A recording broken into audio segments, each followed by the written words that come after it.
Welcome to the Bladtcast. Going strong for 10 years. Welcome to our show. Very excited to be here.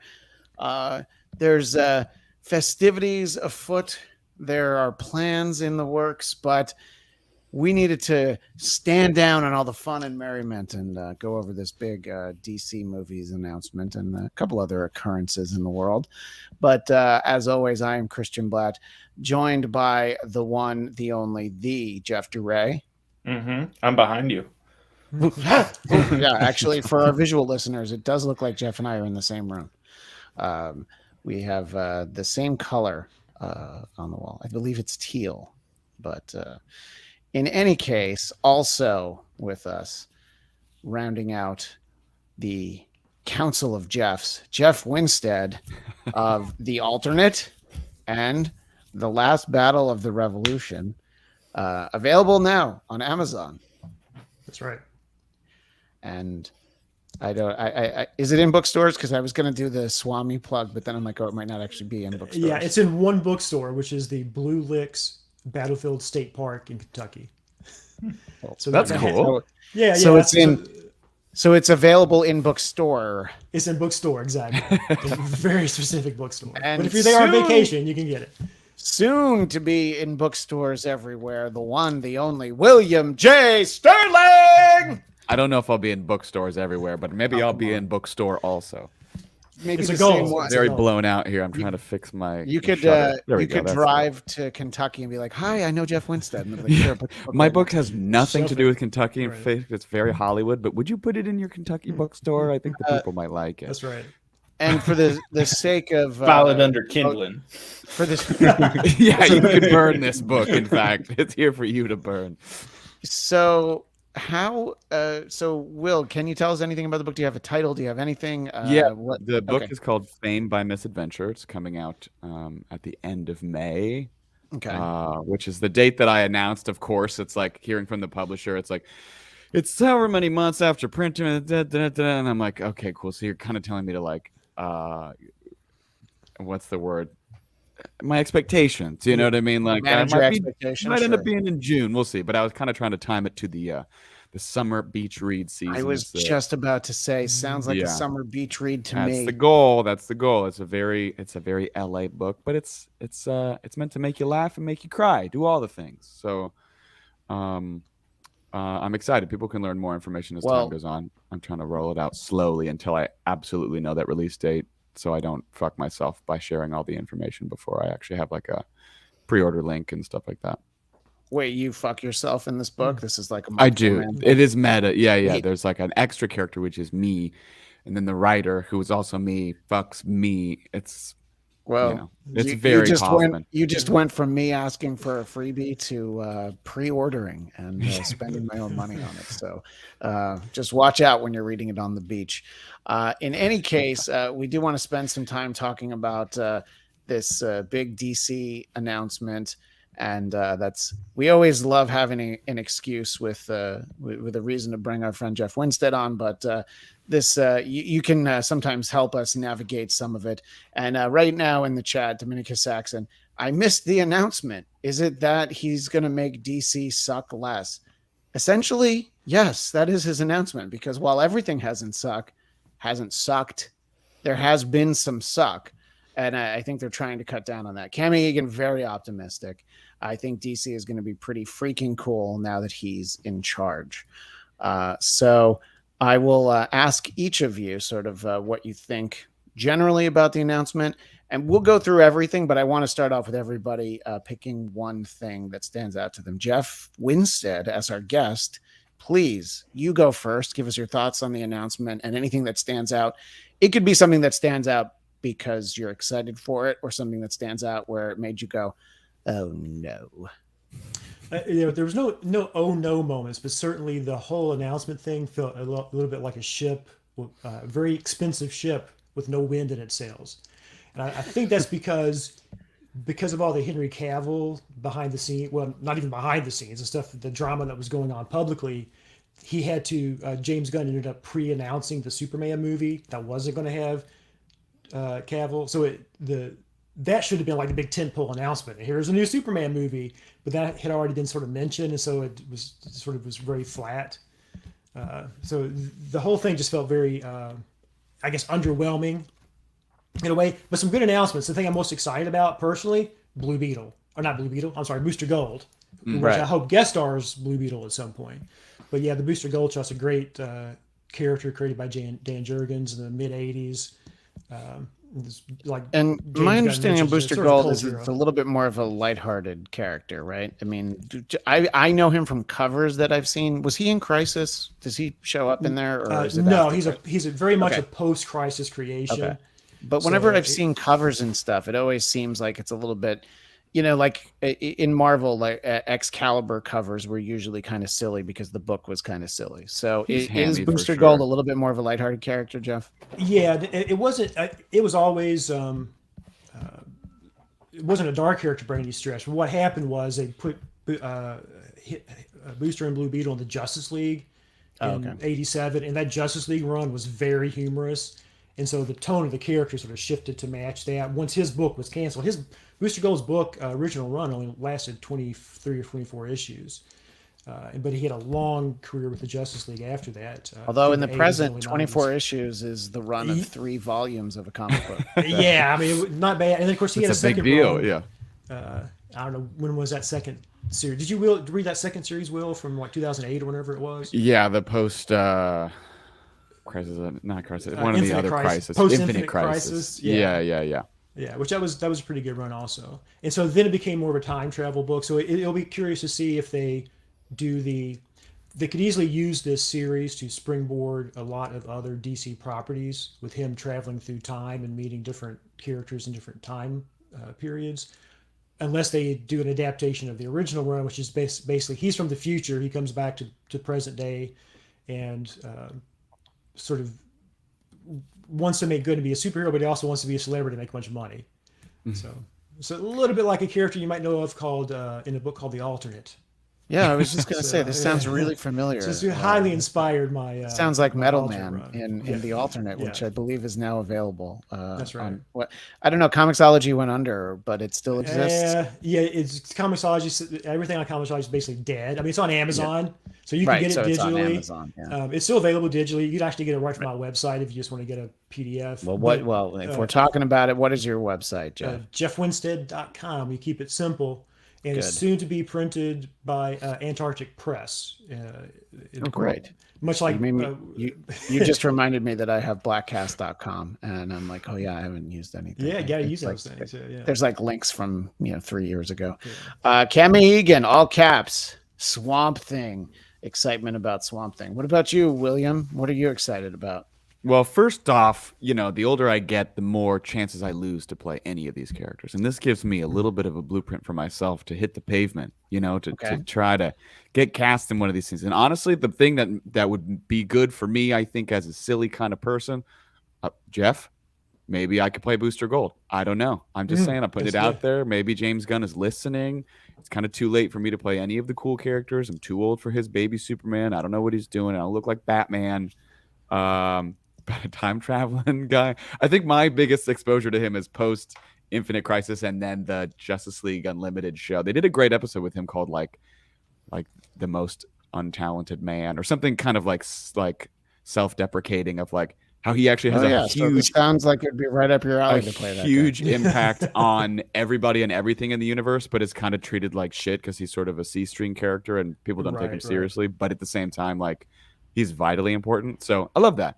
They made a good Peacemaker show. I feel like they'll make a pretty good Booster Gold show. But I think the thing I'm most excited for is just to see how they pull it off, because I'm ready for this different version of Batman, is the Batman and Robin thing. Even though Damian is my least favorite Robin, and I actually really don't like that character, would love to see a cool, big budget Robin and Batman story, which I think kind of lends itself to a Batman story that isn't super dark and serious. Like you kind of have to balance that tone with something a little bit more self-aware, and like we have Matt Reeves doing the same thing as Christopher Nolan, just a little bit different.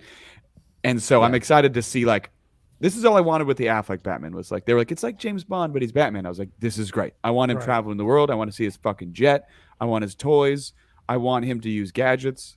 I want animated Batman. And so maybe this will be a little bit more fun and games. Well, Will, you are not the only person putting it out there that James Gunn should consider them for some of the films in this slate. Somebody that we've long had interest in from here in the show, Tommy Wiseau, responded directly to James Gunn when he posted the announcement. And Tommy Wiseau, hi, James. Superman, DM me. Joker, you're tearing me apart. You saw that video where he played the Joker, right? It was like a Funny or Die thing or something. They put him in the makeup and they made him like. This is like the Joaquin. This Phoenix is many Joker? years ago. No, the Heath Ledger Joker. Yeah, it's good. No, Classic. I haven't seen that. I think different universe, but Dominicus Saxon with a vote of confidence. I could see Will as Gambit. I have to master that Cajun accent. Yeah, that's rough. I feel like you could get the Cajun accent right. Well, get a dialogue coach. I'd say with that mustache, you could go for a young James Gordon. Oh, yeah, that's actually good. Yeah, maybe true. I could be Commissioner Gordon in the Batman and Robin movie. Just grumpy on a rooftop, even though I'm not 40 yet. I feel like Booster Gold is very much in line with Peacemaker, right? Like it's the same kind of like I'm a bit too goofy, but it's like I can have heart with how like incompetent I might be. That's kind of how I see it. So, well, Jeff, we'll run through everything in a moment, but as we've talked and as it was put out there, is there anything coming up from DC, whether it's this year or down the road, that you're interested in or possibly horrified by? Is it me, Jeff, or other Jeff? Good question. Jeff DuRay. The alternate. Honestly, wait, what did we, so you're Jeff Prime and Jeff Winstead is Jeff 2. No, it's Earth 1 and Earth 2. Forget about Earth Prime. That's a whole different character. So I'm Earth 2 Jeff because I'm older. Yeah, that's it. He's Earth 1 Jeff because he's younger. Right. That makes sense. Sorry. Nothing specifically stuck out to me. It's kind of one of those things where I think these announcements in general, like what Jeff was saying, where it's like the Superman was meant to be a temple, but in general, I think these announcements have gone the way of the dinosaur, right? Like think 2011 when it was like, this is the lineup of things we're going to do for Marvel. And people are like, oh, cool, look at all these movies. Because before it was like maybe one or two of these movies will come out and we'll see how they do.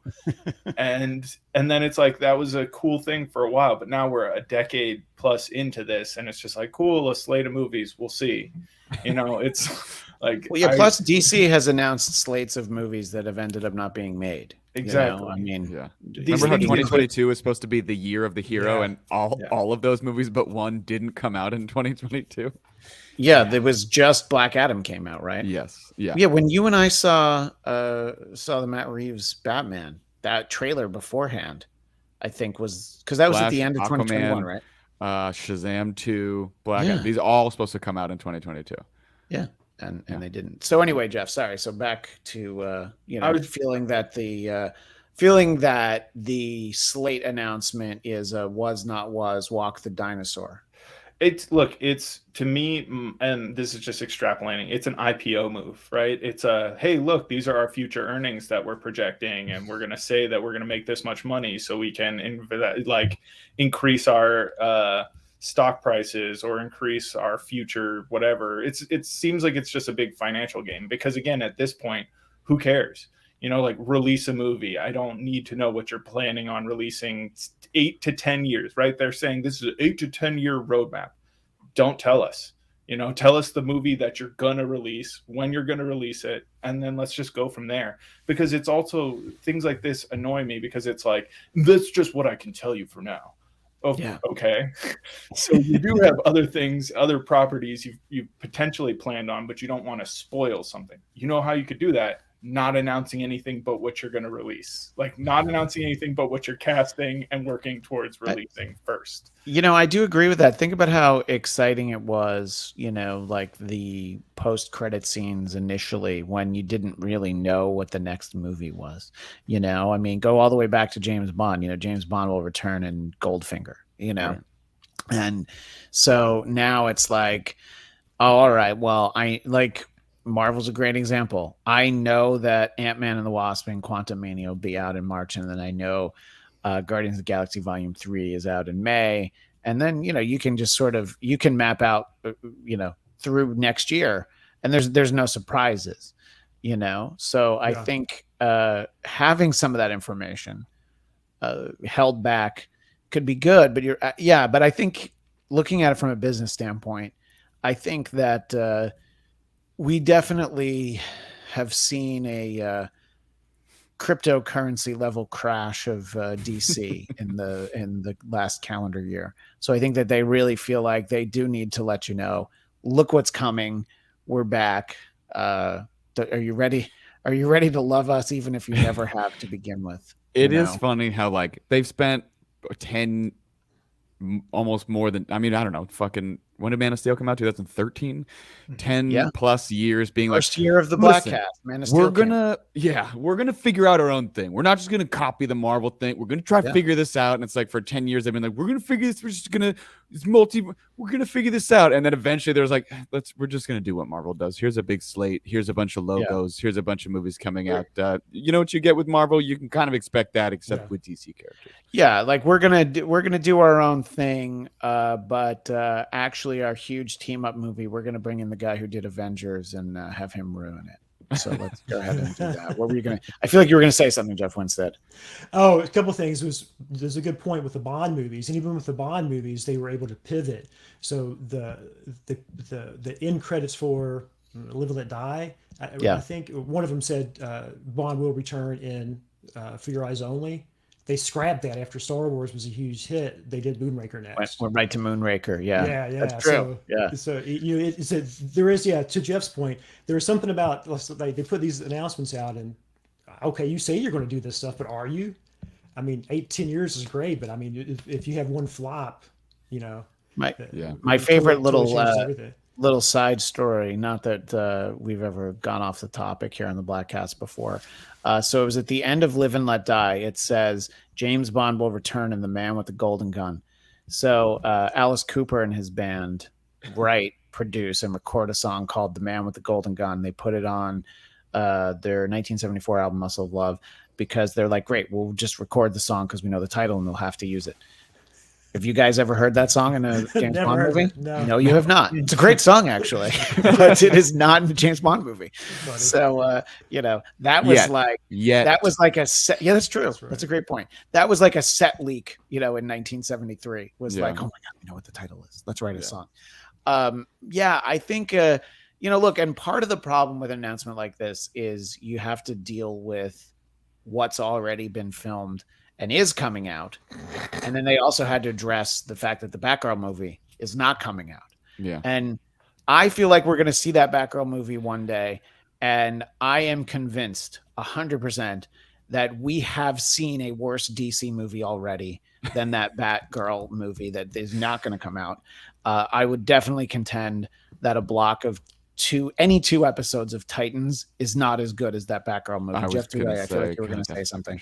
I was going to say, to me, the best marketing that they have for this reboot is canceling the Batgirl movie, just because it's like, it's finally a studio going like, we didn't hit with this one. We're just going to say, forget it, because we want to actually like attain some level of excellence with what we're doing. And that just wasn't it. Versus like, how many times have these movies, I was actually just thinking about this earlier, right? One of the worst DC movies ever, 2004's Catwoman, followed by one of the best DC movies ever, 2005's Batman Begins. Yeah. By the way, agree to disagree on Catwoman. It's a classic, but I know what you're saying in terms of reception. Yeah. But I'm just like, so it's like, it's possible that they can have better things in the work, but it's also, we've seen the proofs in the pudding that they've released some real stinkers, right? Like even 2011's Green Lantern, right? That was part of all of this hype of like, oh, now there's going to be Green Lanterns. And it was like, man, we did shitty CGI. Forget this. That was really supposed to be the jumpstart of this, of the universe. And then Man of Steel is like such a tonal shift that they were like, we're not. So actually my favorite part of the announcement is how he leads with, we're so excited about these 4 movies that aren't going to matter at all once they're released. But I can't tell you I can't say they're not going to matter now because we do want you to go see them. Yeah. Even though they don't mean anything to what we're doing in the future. I mean, but he says, the door's still open for Jason, Gal, and potentially Ezra, but we'll see. I think Ezra's too problematic that it's like, perfect opportunity to shift to a better version of the character. Oh, wait, I'm sorry. Is there a better version of the Flash out there? Oh, let me tell you, yeah. What? Yes. I've never heard of him. If there's a better version, is Bart Allen? No, I'm kidding. That's Speed Force appropriation. Sorry.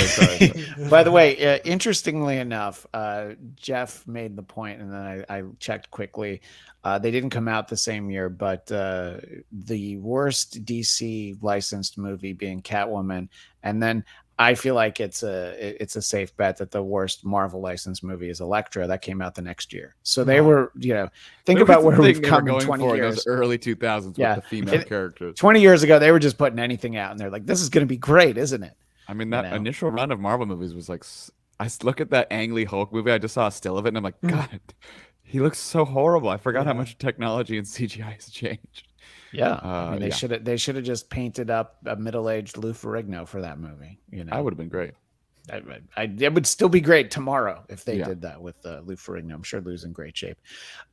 So they have that. And by the way, Dominicus Saxon with this great observation. I think I'm lucky never having read comics. Every new movie or character is a cool surprise for me. I think that helps. I've used the example before. My wife watched all the Harry Potter movies, never read a word of any of the books, and her friends who loved the books were like, oh my God, but you're missing so much because you don't. She's like, I'm not missing it. I didn't read it. So I know it's there. It's like, I liked the movie. This is back when you were allowed to like Harry Potter movies. I'm just talking, this is like years ago, and it's just like, well, yeah, I don't know. So how many people have actually read The Godfather? Let's be real. Come on, it's a great point. Yeah. I've thought about it. Let's put it that way. So is everybody else. I wish they had left in the deleted scene where one of the Gryffindor students had transitioned and was trying to go into the ladies' lavatory, and McGonagall said, "No fucking way," and made a third bathroom for them. And was like, in there. I don't think she would have made a third. I think she would have forced her to go into the men's room just to watch her shame. Yeah. Oh, that's all right. Let's not deconstruct the joke too much. The thing about Harry Potter is that the fans are still like, this is ours now. Fuck you. And they've just basically ignored J.K. Rowling, and they still keep Harry Potter. I'm like, that's fine. That's what should happen. Do whatever you want. It's like, look, how many of us have enjoyed music from someone who is, intolerable to listen to talk? There's people who don't like what Ted Nugent has to say. Does it mean he's a bad guitar player? I can't stand any word I've ever heard come out of Michael Stipe's mouth. Some of them when he's singing, but he did hit with some songs and some whole albums. But I was just like, no, stop talking. Do I really I understand the rainforest? It's sad. I don't want to hear Sting talk about it. Just sing "Don't Stand So Close to Me." Can we do that? Sky the Magnanimous Eight. The film slate should have been Superman and Batman in 2025, a Wonder Woman film in 2025, Green Lantern Corps, Brave and the Bold, Supergirl, Swamp Thing in 2026, The Authority and JLA in 2027. But specific. I don't know. And then he follows up. Look what happened with George Miller's Jail Mortal, the canceled Batman Year One film, Joss Whedon's Wonder Woman, Michelle McLaren's Wonder Woman, Will Beall's Justice League film idea. History repeats itself. Look, I think, Jeff, your point on the Batgirl movie, I think was great to hear about that third Wonder Woman film that Patty Jenkins was going to do. And they were like, thanks, but no thanks. Because that is absolutely 100% what they should have done with Wonder Woman 84. When she came to them with that, this is pre-pandemic, before they would have even started filming it. Yeah. And they should have just been like, nah. Her and Jeff Johns. Yeah. They should have been like, Jeffrey, no. What? You know better? I don't think he does, though. He's just not a screenwriter. Yeah, I could do a whole podcast about Jeff Johns and how he's a great, great comic book writer. I think we should. Really phenomenal comic, but he does not need to be involved in these movies where he adapts his own stuff so he can get the checks, basically. Right. Sweet. I introduced this character, so I want to make sure this character's in the show or whatever. No. Totally bad idea. That's the whole problem with Green Lantern. The Green Lantern movie was his fingers were in it too much. That movie had the same screenwriter as Casino Royale. That's right. There's no And the reason director. in the same. Oh, it's in director. That's right. There's Martin no reason Campbell, it should have yeah. sucked. Yeah, Martin Campbell. Yeah. There's no reason it should have been as bad as it was. But enter Jeff No, Jones. That's a whole different conversation. There's no Yeah, yeah. excuse. So What this a waste Flash. of Skarsgård in the role of Peter Skarsgård in the role of Hector Hammond. Right. By the way, very cool that they actually use that character. Never imagined in a million years we'd see Hector Hammond in a movie. That's the one thing I was like, oh, at least Hector Hammond is in this. Hey, look, Marvel's doing their big head guy next, MODOK's, and That's true. That's true. Ant-Man. He's showing up in Quantumania, and MODOK had his own series. Aren't they? Yeah. Didn't they make the guy who was the villain in the first Ant-Man MODOK though? No, he was. Well, I think that's what they're he was supposed to be young. doing. That's in- the- Oh, I the see what you're rumor. saying. Is Yeah. that what's going to be in this one? That seems- but I'll they've let you implied know in a that, yeah. couple weeks. But yeah, Corey Stoll is that actor. People know him largely from House of Cards. Yeah. Are they going to say so- that character becomes MODOK?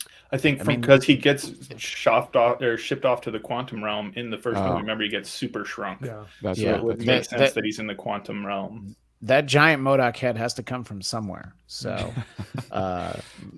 but so the Flash movie, which there's no scenario. I believe that Ezra Miller, God forbid, could murder someone and they would still put out that movie. They might just wait a little bit. Like, we've seen the stories that have come out about them, I suppose I'm supposed to say.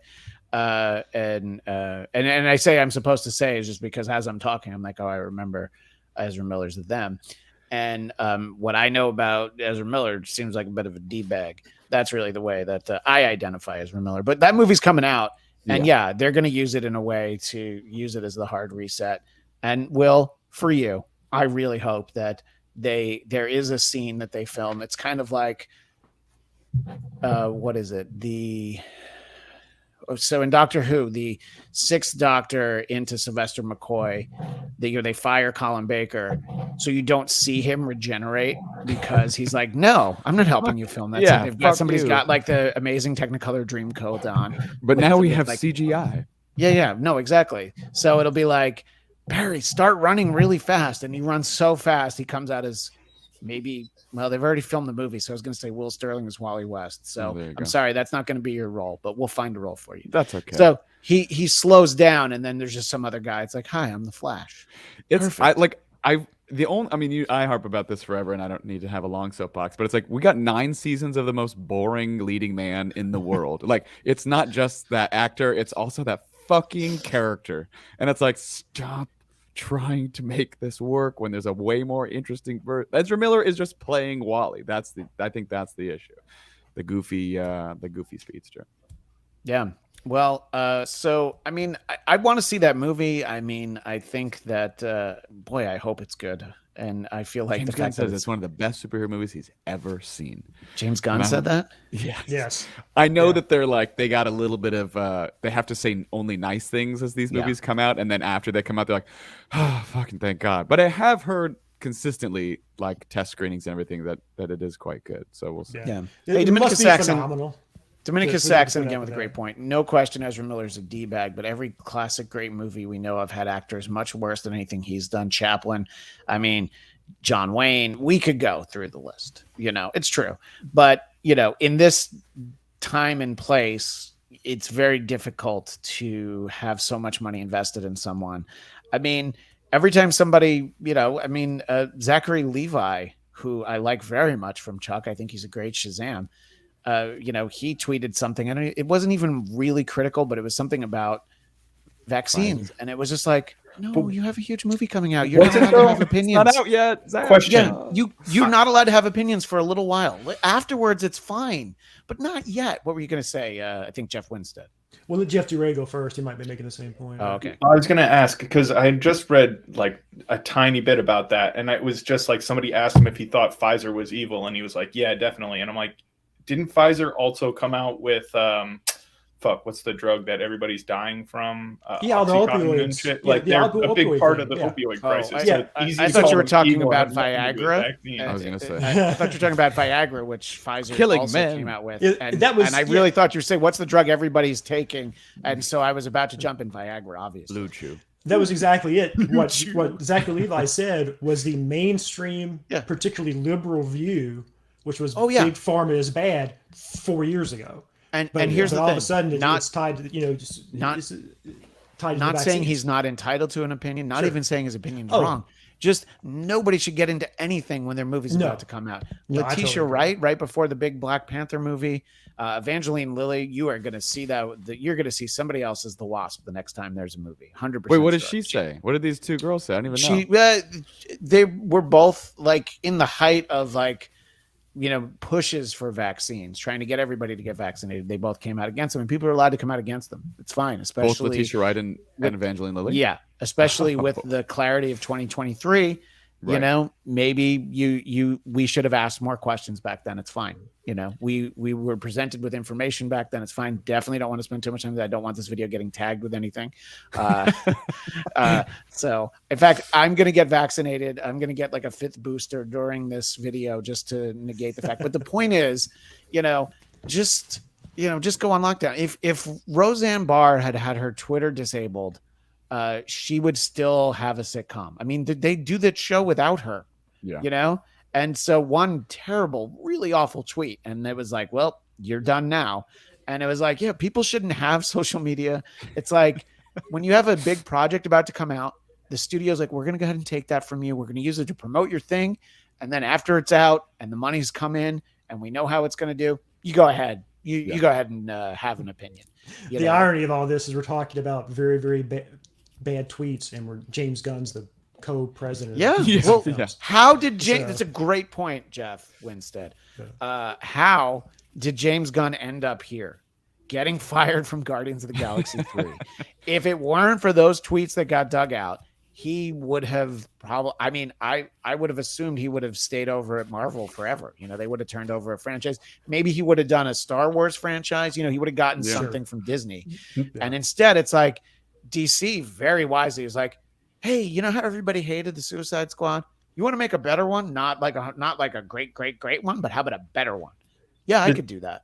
And then it's like, and that's how we got to where we are now. What were you going to say, Jeff DeRay? I was just going to say, this is all an elaborate setup. What's really going to happen is once he comes out to like announce his first movie in the DC slate, Chris Hansen's going to walk up on stage and be like, so why don't you have a seat? But look, it's a great point. I mean, all of it. And Shazam's coming out in a little bit more than a month, and we'll have to schedule another mandate to go and see that. Yeah. Although I think Heather's going to want to see that one too, because she likes Zachary Levi. I guess she doesn't know his stance on big pharma,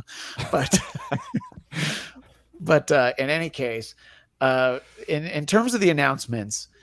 Will, you kind of mentioned that the Henry Cavill, I think it was Will who mentioned it, the Henry Cavill thing made it so that he had to talk about how he was writing and I guess going to direct a Superman movie. How do we feel about telling a Superman story? It's not Smallville Superman. It's not Origin Superman, but still kind of like, I don't know. Can we consider that like a Superman year 1 or Superman year 2? It's like the Batman, but Superman basically. Yeah. Yeah. I'll ask you first, Will. That's fine. Apart from the fact that you can't play Superman in it for whatever reason. Yeah. I'll go see it. I'm sure it's going to be good. I do like that they're leaning towards the like hope and optimism part of things, and I think that's where they were trying to right the ship with the character. When Man of Steel and Batman vs Superman came out, obviously I liked both of those movies, and I thought they worked for the time, and they were in 180 degrees contrast to Marvel, which is why I think people hated them. I do think they'll age better than people originally perceived them, but it's fine. I'm sure it'll be good. It's like I keep my expectations in a different position with the Superman character because it's so easy to lean into corny, which is why I think they went so dark with it. That I think it's going to have more of the Christopher Reeve feeling, just so long as he doesn't, fly around the earth the other way and turn back time. Well, it'll probably be fine. Yeah, so long as he doesn't go horseback riding. DeRay, what are your thoughts on this? Well, I didn't say anything. DeRay, your thoughts on this Superman? I'm interested to see how it goes. I really liked Man of Steel, but I know I had a friend of mine who's a big comic book fan who hated it just because he felt like it was the antithesis of what he expected from Superman. Like Superman's all about saving everybody, and just like this infinitely good, almost not human at all, because he's like can't have any foibles or whatever.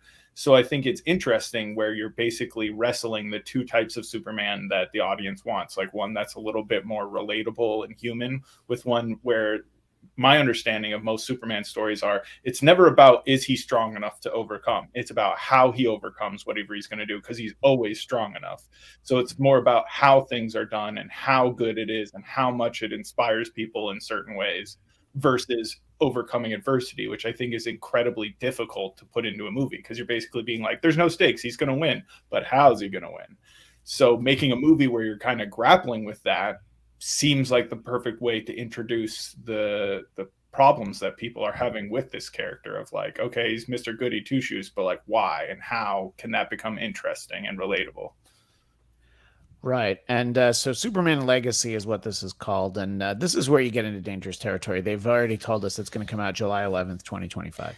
But then he said, he's like, what if we need to push? We're going to push it. Right. You know? And he's writing it and not necessarily directing it, So what about you, Jeff Winstead, about sort of, this non-origin but still younger Superman story, Superman Legacy? I could do an hour on just this alone also, because Superman's my guy. So, and the problem is what both Jeff and Will have said.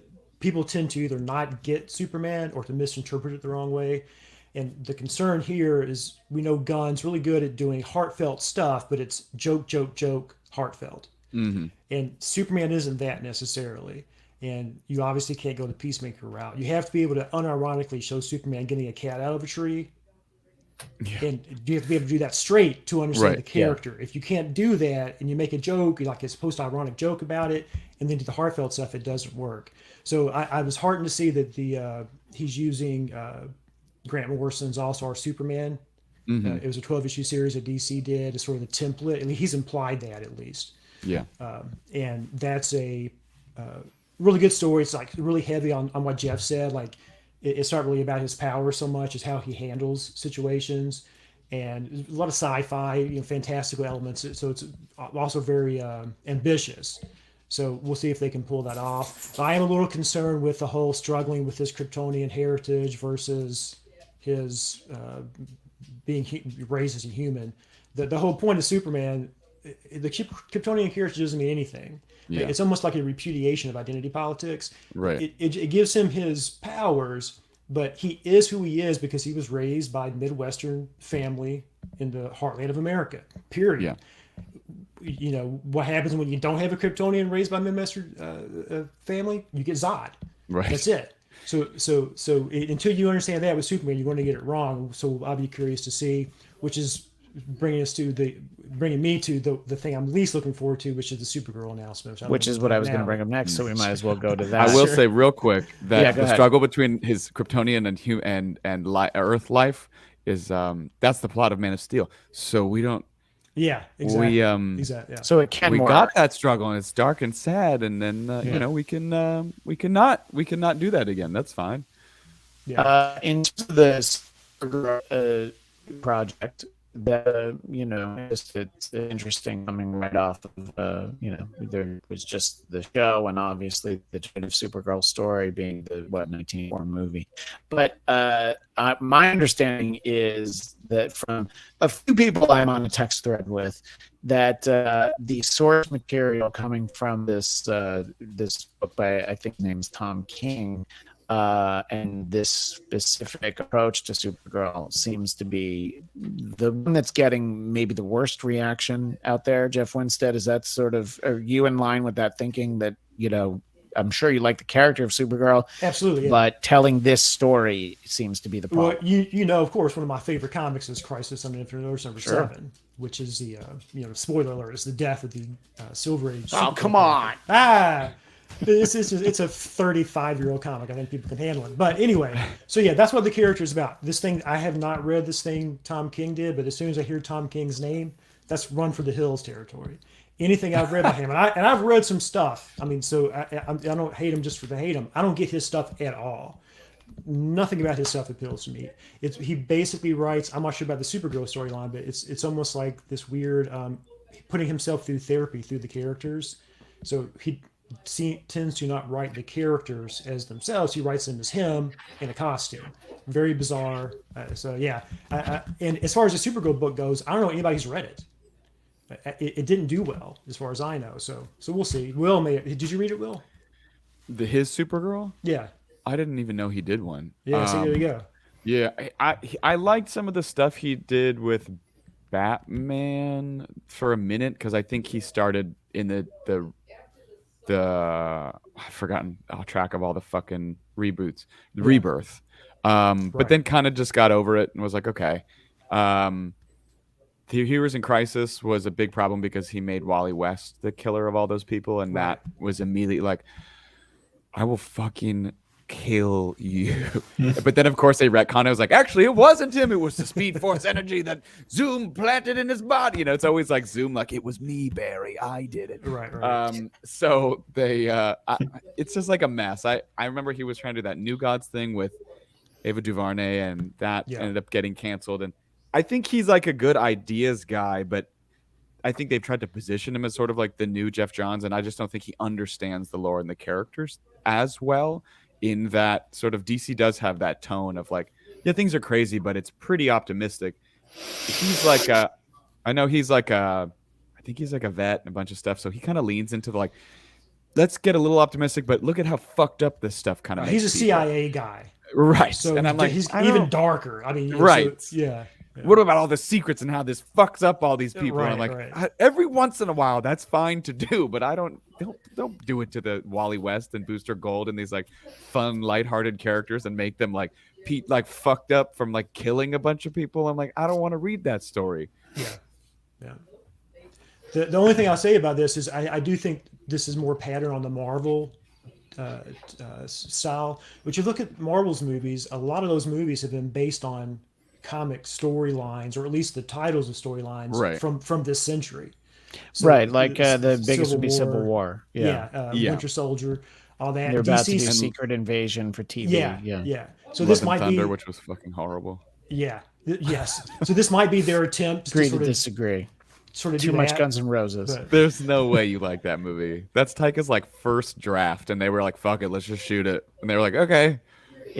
It was as said in the movie. It was another fun Thor adventure, and I didn't need any more from it. It's the fourth movie. Look at it as, that's what I was just like.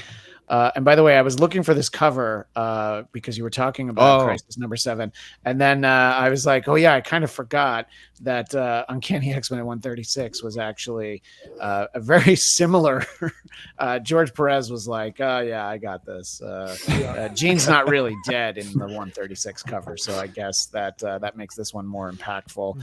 But it was actually really hard for me to find a large enough picture of that Crisis number 7 where Superman is holding his dead cousin, and she stayed dead for a while, right? After Crisis.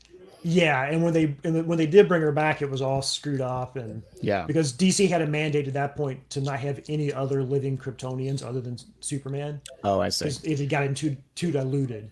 Well, Jean Grey stayed dead for 5 full years. So yeah, DC managed to not have a Supergirl for maybe 3, but this version where it's his cousin was gone until like 2008. So from 86 2008, pretty good run. Yeah, they stayed dead for like 25 years. What the fuck? They made it so long. So like, just it's like the just record. Do that in the movies. Keep him dead on screen for 25 years. Yeah. Is that what you're looking for? And so, all right. Well, so the excitement there is a little bit lacking. I shared it from Cam Egan earlier. Swamp Thing, I think, is an interesting character. There have been several adaptations. There's the 80s movie and then a second movie that is less good, I think I can say. But There was a series on, I guess it was on DC Universe back then, and I knew people who liked it. Yeah. But it was one of those things that like the tax break went away, and I think it was like North Carolina or something. The tax break went away, and then all of a sudden they're like, we have no money to make this show, so it stopped at like episode. It was 11. supposed to be 10, and I think they cut it to 8, and then they Oh, that's what it canceled was. it before the season even came out on DC Universe. Right. And then they re-aired it on the CW, like edited down to remove some of the like gore and profanity. And I Right. think the ratings were okay, but it was one of those things where I remember I watched the first 3 or 4 episodes, and I was like, actually, I kind of like this, but I didn't finish it because I have this thing about like, if it's dead before it begins, like why should I invest the Right. time?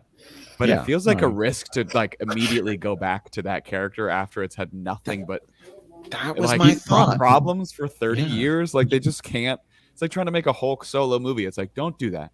Put him in something else, and it kind of works out. Like Swamp Thing, I'm like, softly put Swamp Thing into something and see if you can Yeah. make it work. Yeah, DC's new era is called Stillbirth. Cam Egan liked the DC Universe one. It was dark, gritty, and really good. So Cam Egan is in the pro Swamp Thing column, which is great to hear.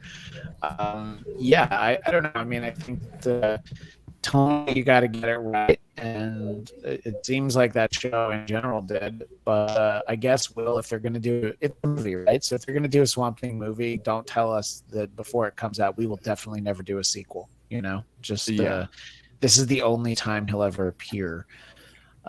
What are your thoughts, Jeff Winstead, on Swamp Thing? I've always liked the character. It was interesting that James Gunn did say that it would tonally be different from the other movies, but it would still be part of the universe. So it's not, one of the Elseworlds per se. Which, by the way, that Elseworlds thing is going to totally go away. Like once Batman 2 comes out and Joker 2.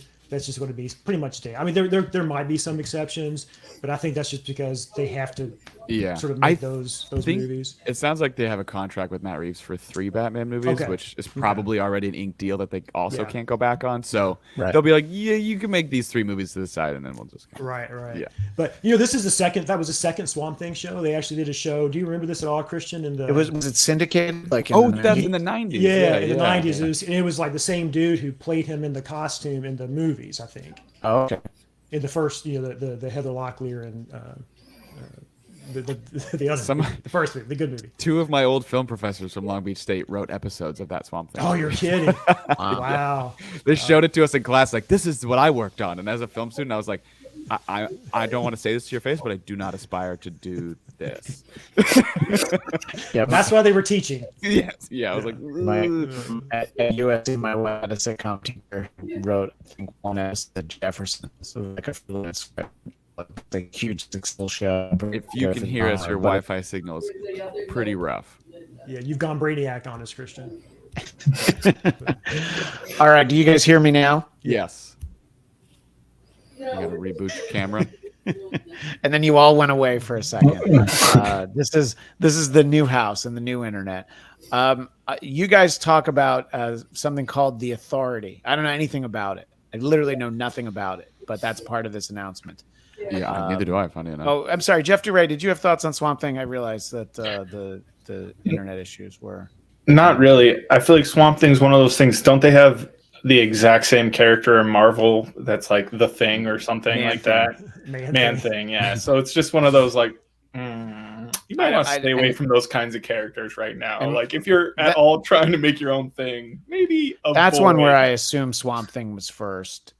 They were almost exactly concurrently, and apparently no connection. Like one wasn't a ripoff of the other. They're both essentially a ripoff of a Golden Age character called the Heap. That makes sense. So, but yeah, apparently they just so happen. It's like the Asteroid movies coming out the same year. They just people have the same idea at the same time. Right. Yeah. Two directors made movies about the explorer Christopher Columbus, not the film director, because it was the 500th anniversary of 1492. So these things happen. Yeah. All right. I'll see what I can do about resetting my my internet. But Cam Egan leads us in to talk about The Authority by saying it sounds like it's a cross between The Boys and Suicide Squad. Jeff Winstead, is that an accurate description?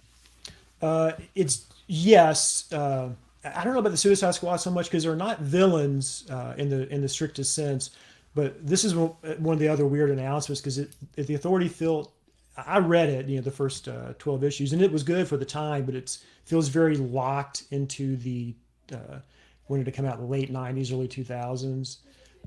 So I don't know how it really doesn't feel relevant at all. It's like doing The Shadow or something. You almost have to have it set in the time period of when it was created for it to work. So I don't really, especially with the boys, I don't even see the point of doing it. So, would it be like like Rob Liefeld's Youngblood? If a movie had come out in like 1994, people would be like, all right, cool. But like if you did it now, you're like, really? Yeah, it's almost like, the whole point is they are superheroes and they're obviously stand-ins for the Justice League. Okay. And they sort of by any means necessary, so it was drawn by Brian Hitch. It's a really good artwork, but basically they think they know better and they want to run things, which, kind of made sense in the time period it was made. The only way it works now, if you make it like an analogous to the I don't know, the World Economic Forum or something, I'm not really sure, but so we'll see if they can pull that off. I'm not really that interested. I enjoyed it at the time, but I just totally moved on from it. DC tries to bring it back every once in a while, and they've tried to integrate those characters into the mainstream universe, but they just to what Will was saying earlier, like DC is a much brighter, optimistic place. They just don't fit. So they haven't quite, to my perspective, they never really pulled off integrating them. Are you familiar with these characters, William? I am not. I was like, I had to Google. I was like, what is the Authority? Yeah, and honestly, when I read it, I was like, I don't know why we're having this. Let's not do this. Yeah. It's like a Thunderbolts movie that you get 13, 14, 15 years into doing this. Like, now we can do it because we're just fucking around at this point. But in like phase one of like, hey, here's our Thunderbolts. I'm like, I get that he did this with Guardians, and I think they're hoping that like you can take a team from obscurity and launch them to superstardom, but that totally depends on the cast. So I guess we'll see. Yeah, and we've already and Jeff, I'm just assuming that this is news to you, the Authority, but maybe you found a trade paperback and you're like, oh, I'll read this. But we've already talked about how getting a Brave and the Bold Batman is probably tonally a great thing for a Batman included in the universe. The Christopher Nolan Batman would have been really hard to put in even a Zack Snyder movie. In the Matt Reeves one similarly. I hope they don't go full Adam West or George Clooney. There's a happy medium where I think Batman stories can be told and have it be part of, have you be excited for team ups. And Brave and the Bold is essentially like a team up book, right? I mean, is it usually just Batman and Superman? Yeah, no, the original Brave and the Bold, it became around the 70th issue or so, it became a Batman and title. So every issue was Batman and Plastic Man, Batman and Supergirl, et cetera, et cetera. One of my favorite series from DC. And it was over by 83, but it was a main part of the DC universe in the 70s. So the title has nothing to do with what they're actually doing, what they're the whole Damian Robin thing. Right. That's based on a Grant Morrison Batman series from the early 2000s. Mm-hmm. And if they stay fairly true to that was a really good run, especially the early issues of it. What I don't understand is how you introduce Damian without also acknowledging the existence of the other Robins before. Yeah. So that's going to be... This is the first ever Robin. Yeah. Yeah, it's possible, but it's challenging and seems like a missed opportunity to do Dick Grayson to me. Or a proper Tim Drake, which is who's my or favorite. So I'm always going to lean yeah. that. Because like I can see it easily being like, it's easy to explain away Dick as like now being a grown up and he's Nightwing and we can do absolutely. A Nightwing movie. Yeah. And then you could be like, here's this other Robin that people maybe only know about because they watched him on that awful show Titans, and they also didn't do it right. It's like, oh, I was like, this is my first chance, and they were like, actually, we love Damian. And I was like, son of a fucking bitch. Everyone's least favorite Robin. Why? Cam Egan says, bring back the bat nipples. Dominicus Saxon immediately says no. I heard part of the problem with the Batgirl movie is that they went too anatomically correct, and she had 6 nipples down her. she was too much bat and not enough girl. Yeah. Yep. Sky the Magnanimous, I'm going to go back and get some of your comments. They've been very detailed. We were talking about Swamp Thing a moment ago, and I did almost say Man Thing. James Mangold directed Swamp Thing, and he's gone through the whole thing with Joel Edgerton as Alec Holland, Claire Foy as Abby Holland, Jason Bateman as, it says Phantom Stranger, but Jason Bateman is anything I'm welcome for. Daniel Kaluuya as a Floronic Man, and Ana de Armas as Zatanna. I've been reading all his casting G.I. Joe. choices up above. He's got like everything very specifically cast. And I will say, I would like to see Joe Keery as Wally West. He'd be a good Wally. Dominica Saxon says, I think the Heap Swamp Thing Man Thing origin story is Pigpen from Peanuts. Yeah, I mean, you got to figure, like, they just talk to that kid. Every line of dialogue to Pigpen is, you dirty son of a bitch. You know, at some point he's going to flip out, you know. It's not going to go well. So yeah, I think that I don't know. What do you think, Jeff? Do you welcome a little bit more brighter colored, sunnier Batman take, since the one we usually get is dark? And then when they try to go lighthearted, they go way in the wrong direction with the aforementioned bat nipples. Do-ray. Yeah, I made that mistake again.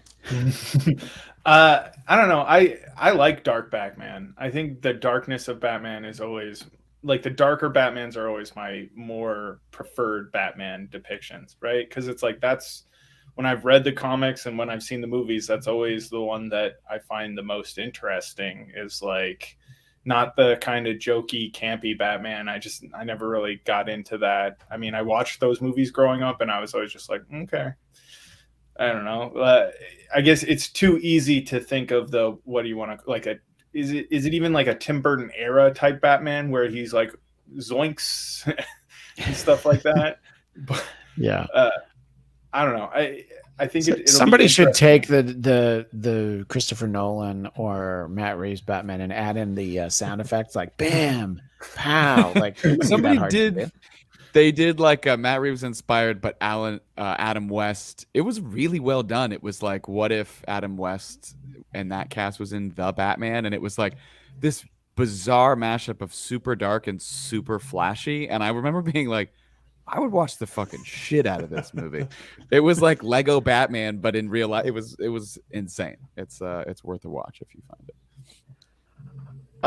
Well, I wanted to ask about, it's another one that I know nothing about, and hopefully somebody is able to help. When I bring it up, I want to be able to show the image here. This is from an article from Collider.com. What do we know about Creature Commandos? Because this image is, well, let's just say I'm less than excited by looking at this. This makes me think of the old '60s show that I saw as a rerun called Groovy Ghoulies. You know what I'm talking about, Jeff Winstead. I feel like you have to be. Just loosely, but yeah. Yeah, that's all right. Well, Jeff Winstead, Creature Commandos. Sure. What do we know? Okay, so this was a team of what they obviously look like created in the 1970s DC title called Weird War Tales. So they were basically like the Frankenstein monster and his group here fighting Nazis. That was the original premise. DC has, over the years, occasionally brought them back. I don't know that they've even really reached cult status. I mean, people barely know them. I think the closest they came is Grant Morrison again, did some stuff with his Frankenstein's monster character. Early 2000s. But yeah, this was another sort of out of left field. But this, like you were saying about Guardians of the Galaxy, this might be the James Gunn's bread and butter. Like looks like the kind of thing he could do well and pull off. I do think it's interesting that the character that his brother, what's that Weasel character from Suicide Squad, he's a Firestorm villain. Never connected to this at all, but hey, let's make sure my brother gets a job. Seems to be why he's included. Yes, exactly. Yeah, it's really interesting that everything's getting rebooted except for his side of the universe, which was my wife and my brother. Even though like the Suicide Squad movie didn't do well either, those things get to stay. It kind of reminds me of when they rebooted the DC universe in 2011. The only title that was mostly untouched was Green Lantern because it was Jeff Johns' thing. So, so yeah, that's Creature Commandos. It could be a fun concept, but there's no real template for it. Making the point, comparing it to Guardians of the Galaxy and obviously the Suicide Squad. Yeah, this does seem like the sort of offbeat, unusual characters that James Gunn could do some interesting things with. Will or Jeff DeRay, is this something you're familiar with at all, or is this also something that had to be Googled after the announcement? I'm not familiar with it, but I would say it looks more like it would be in line with like Hellboy, right? Like that he looks like he's missing from that lineup. It seems like when I look at that picture, it reminds me more of like the Guillermo del Toro Hellboy movies, with the kind of like Nazi offshoot, like monster universe, but DC connected kind of a thing. Right. Same for you, Will. Yeah, at this point with some of these things, it feels like James Gunn is like showing off his obscure knowledge of weird side characters just to be like, I bet you didn't know about these people. Well, we're going to invest a lot in them multiple times. Like it's like the same exact thing as The Authority. It's a cartoon, so maybe it's a little less expensive. And but if that's how they wanted, they could have hired me. I mean, yeah. Here's the slate. It's called Gods and Monsters, and it features no one you fucking ever heard of except Superman. And anybody who wants to know the groovy ghoulies. Oh yeah, like Count Chocula and Frankenberry. Yeah, it's basically it's like a Wolfman, Dracula. And, that's the show I'd like to see. The serial characters brought to life in a sort of DC animated team up. Boo Berry and Franken, whatever. So. But in a horror Blueberry movie Year where One, killing people and turning them into the cereals. Yeah, exactly. Kids get murdered and turned into delicious bites of sugar. Actually, Jim Lee did box art for that a couple years ago. Did he really? Yeah, for all the flavors, all the monsters. So it's almost there. Jim Lee really hit this like peak of fame as a comic book artist, which pretty much no one ever has hit in this capacity. And like him doing that is like, God, do you really need this money that much that you're like, well, here's my take on Count Chocula? Right. I'm like, you're a fucking joke. What is this? It's like, you've surpassed the term selling out. What does this even mean? Sky says Creature Commandos is an interesting idea for an animated series, but I'm not that excited. Unfortunately, I don't know why. Maybe I just want a new Justice League animated series. Yeah, I mean, I think that there's always focus on characters and situations that you would prefer to see. We're going to get an Amanda Waller show. Seems like she's going to stick around. I kind of like the way that they've used her. Tremendous actress. I'm not saying that, but I was like, do I need a show with her? What do you think, Jeff DeRay? No, I don't need a show with her. Because it's like, let's make a show about somebody who's only interesting based on who they interact with, not themselves. And that just seems like a recipe for disaster to me. Like everything that makes Amanda Waller interesting is that you basically hate her. Like every movie you see her, she's not at all good, not at all relatable. It's about what everybody else who's essentially under her purview does in spite of her to make things like interesting or save the day or whatever. So I'm just like, how are you going to like drag that out into a show? And are you going to try and make her more relatable, which I think you don't need, because like she needs to be this basically like she embodies the evil of the government, right? Where it's like Superman used to be like, and I fight for the American way. But now that's kind of gotten corrupted because it's like, well, the American way is actually bought out by corporations' way. So Amanda Waller seems like she represents that version of things where it's like, oh, the American way, but really just American interests, which are really money.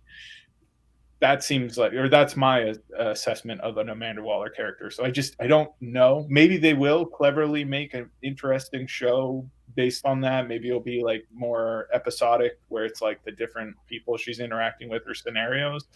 But in general, I don't see it. It's not something where I'm like, yes, Amanda Waller. Like that's somebody I really want to flesh out. Yeah, it's like they use her really well. It's almost like doing a Charlie's Angels reboot about Charlie. Like it's like no. You send everybody off on the missions, and that's really what your job is. Will, are you of a similar mind when it comes to an Amanda Waller series? Yeah, I think it's that thing where it's like he's clearly keeping some of the people from the previous thing. So I think, there's a good chance Jason Momoa and Gal Gadot and some of these people will stick around. And he with Peacemaker, he's like, well, I kind of started to set this up, so I'm gonna keep what I was doing, which this Yeah. girl is the daughter of Amanda Waller. So it's like, which I get, he's now gets to call the shots, and he's like, so if I can make it work with what I already did, that would be tremendously helpful. So I'm just gonna do that. And I think he's just worked with her now like a couple times and probably likes her, and they probably shot the shit about what to do with this character. That I think it could be interesting, but I do think Jeff is right. I mean, her whole character is that she's like the most despicable person on the planet, and no one likes her. And so I'm interested to see how she leads a show without being, because she's just a huge villain. You know what I mean? Like she's not. Maybe they've had some moments where she's like, "All right, we'll have a ceasefire," but she's not a good person. So I don't know. Curious. I think Viola Davis can carry it, obviously, but Sure, absolutely. I think they're probably going to weave in a lot of, maybe they'll build some of these Creature Commandos Authorities characters out of this television show just to get people, familiar with them. We'll see. I just had a thought. I remember I watched that Young Justice show, which I thought was pretty interesting, and she was connected to all that like cloning experimental stuff they were doing with, I think it was called Cadmus or something like that. Things like that are more interesting, but it's really not centered around Amanda Waller. So it seems like her best purpose would be to like foray into these other parts of the like building blocks of this universe and the other things that are going on in like governmental agencies. But again, it's like as a singular character, it can't really be that much about her, or at least to maintain the character that we've met so far. And maybe that's what they're trying to do, is change it. Cami Egan says, I agree that we don't need a Waller show. Maybe they'll take a deep dive into her background. Jeff Winstead, do you feel like we need to, visit with Amanda Waller every week for, I don't know, 10 to 13 weeks? No, I suspect it'll be a fine show, but Jeff said it all, so that's the perfect take. So Sky says, I love Viola Davis as Amanda Waller, but I don't think we need an Amanda Waller series. A limited TV series based on a Waller team up with assassins to take out Legion of Doom would be cool. I mean, that's a cool idea. Yeah, I'd like if it's like a 4-part standalone series and it's a bridge to other series, I think that could work. It didn't sound like that's what this is, though. I want to talk about sort of the emerald jewel, as you will, for excitement in terms of potential. I mean, they were supposedly working on something with the Green Lanterns for HBO Max, but now they're doing something different. So, Will, let me start with you. For Lanterns, not to be confused with the Ben Affleck starring Phantoms, but Lanterns. What do you think about what they said, and what are your hopes for getting some Green Lantern in this Chapter 1, the Gods and Monsters chapter of the DCU? It's cool. I mean, it's always been something that, if done well, could be like one of the fucking most badass things ever. Because Green Lanterns are like infinite, and everyone thinks how corny they are. But obviously, as we talk about Jeff Johns, like as a writer, that's something that he really stuck the landing on and took that character. He's been popular on and off, but I think made people more aware of him mainstream, and so I think they felt emboldened to do this movie, but then did it really horribly. So a show done in that way gives it enough space to across episodes like break down how complicated it is. Like if people think Rocket Raccoon is like silly, like there's a squirrel Green Lantern, there's a Green Lantern who's literally a whole planet, like there's all these like kooky things. I don't know if they're going to get that deep into it. Well, look, you had me at squirrel, but now, how can you be Green Lantern if you don't know how to drive? Wait, I'm missing what I said that became this joke. The planet? Well, no, Jeff said woman. Oh, they do. I mean, they've got a couple of them. So I don't know. I think it'd be fun, and it sounds like it's a team up of Hal Jordan and Jon Stewart, which is smart. I think obviously Jon Stewart, in terms of the world that we're living in, creating opportunities for diversity is very important, but Hal Jordan's like an iconic character, and I want to see them working together. I don't need it to be separate. And you can introduce other fan favorites. Guy Gardner, I think we've talked about on this show, who's a lot of fun. and Kyle Rayner and stuff like that. And because Guy Gardner's the one who's a douche, right? yeah, Yeah. I would like to see that. A one, lovable actually. douche, Christian. a lovable douche. Yeah, maybe I could play Guy Gardner. Absolutely. So I think it'll be cool. Again, it's like if anything is done right, like it can be cool. I think they have to take it seriously enough, but not so seriously that they can't have a little bit of fun with how insane the premise is. Before I move on to you guys, Sky, I liked the idea of Lanterns being on HBO Max, but I really want a big budget feature film. Get ready for this, audio audience. 2001: A Space Odyssey meets Lethal Weapon. Jon Stewart sees a baby on a bed in a tube, and he looks at Hal Jordan and goes, "I'm getting too old for this." That's right. Yeah, it's like I'm only 2 weeks away from retirement from the Green Lantern Corps, and so I'm just trying to not chase any cases where I'll be in any real danger. Jeff Winstead, your thoughts on what is hopefully a good, inspired approach towards Green Lantern in Lanterns? This was probably the cleverest announcement because it sidesteps doing it as a show is good because they already botched the movie. Right. How Jon Stewart is Green Lantern to like a whole generation of kids who grew up with the Justice League Unlimited show. Mm-hmm. So using Jon Stewart is good. Obviously, how having them be partners and sort of it sounds like it actually is going to be taken very seriously because he compared it to True Detective. And I think keeping it, he says it's going to stay terrestrial, so they're not going to do Kilowog and all the other Green Lanterns. It doesn't sound like too much in this, at least in the outset. And James Gunn really underlined sort of basically this is going to set up the future DC movies, like whatever the mystery is that because they're space cops, so whatever the mystery is that they're uncovering is the mystery that's going to lead into some of these movies. It sounds like. So it sounds like it's going to be a show with consequences, and it's a good take on the characters. I don't need it to be as gritty as True Detective. Obviously, agree to disagree. 50%. I mean, it could be. I mean, it's fine, but I don't know if that need it. It's like I'd be like we were talking about Booster Gold. So like I don't need that to be rated R the way Peacemaker was, but right. All right, but what if Matthew McConaughey and Woody Harrelson find Green Lantern rings, and basically it is a season of True Detective meets Green Lantern? Jeff, Which one of them has to be in blackface in this scenario? Both of them. Yeah, that's the problem. Jeff DeRay, what are your thoughts apart from the True Detective series that we just mapped out? The actual approach. What are your expectation for Green Lantern? I mean, I know you've read a ton of stuff, but I know that you've seen many animated movies and series. So this must be a character that you'd like to see done some justice. No pun intended. Mm-hmm. They fairly recently did a Green Lantern movie centered around Jon Stewart, that animated one. That was pretty good. It was like Beware My Power or something, and it's essentially he becomes a lantern and then is kind of figuring it out because he didn't like get the ring in any official capacity, just kind of like picks it up.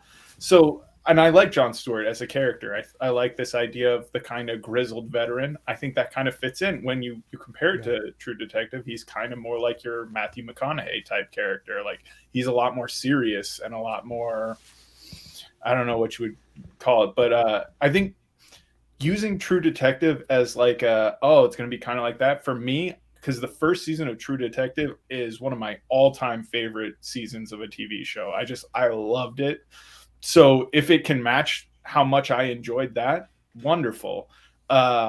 It's lofty. It's a lofty goal, but it makes sense. It makes sense to make them what they are and kind of contextualize what they are in a little bit more of a grounded way, right? Space cops. Whereas we've seen Green Lantern things before, it's more in the idea of like infinitely powered superheroes because this giant yellow blob is going to come get us.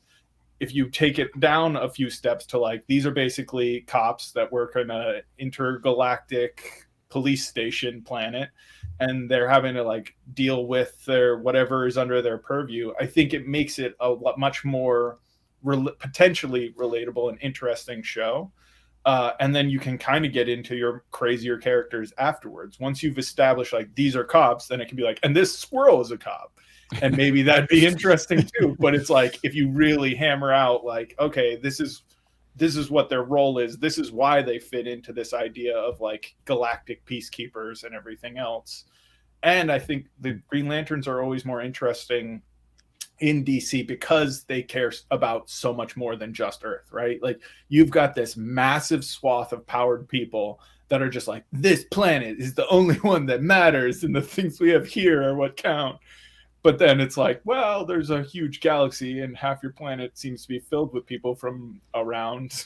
So maybe you might care about other places. And it seems like your Green Lanterns are the easiest and best way to kind of do that because that's their whole job. Yeah, and I can't ever have this conversation go by without saying something along the lines of, I'm just interested in seeing how you can juggle being Green Lantern and the host of The Daily Show at the same time. Sky with more casting. Bradley Cooper as Hal Jordan. John David Washington as John Stewart. I think he's phenomenal. Penelope Cruz as Jessica Cruz. Same last name. And Luke Evans as Sinestro would be an interesting take. I love how Sky has his bags packed with all of this cast. I think Interstellar everybody like that. Call me, Warner Brothers. I got everybody for you. Yeah, I know. How come you? Hey, Sky the Magnanimous Eight. How come you never once? All this casting has been lacking Will Sterling as what the fuck? anyone. Who am I? Interstellar meets True Detectives and Watchmen on Earth and in outer space for Lanterns TV series on HBO Max with a $180 million budget. Could be something cool. I love that you're also developing the budget. I would say the thing that feels like the most reminiscent of the old guard in a negative way is this Paradise Lost show. This Wonder Woman without Wonder Woman. So, because we've had Batman without Batman. We've had Superman without Superman in the Krypton show. And it's just like, I don't know, you'd like to think that they've kind of learned that it's like, it's kind of interesting, but not. It's like a backup feature in an ongoing comic book, like an 8-chapter story about like, here's this flashback to Themyscira, which I always say wrong, but I don't know. I don't see a lot of potential for a show that I would be excited about, but Jeff Duray, what do you think? I think the biggest problem, I don't know what to expect from it, but I think the biggest problem when I think about it as a concept is you're basically introducing the idea of gods into this universe, right? Like the Greek gods, because that's what Themyscira seemed to come from. Like that's why Diana had to fight Ares in the first Wonder Woman movie.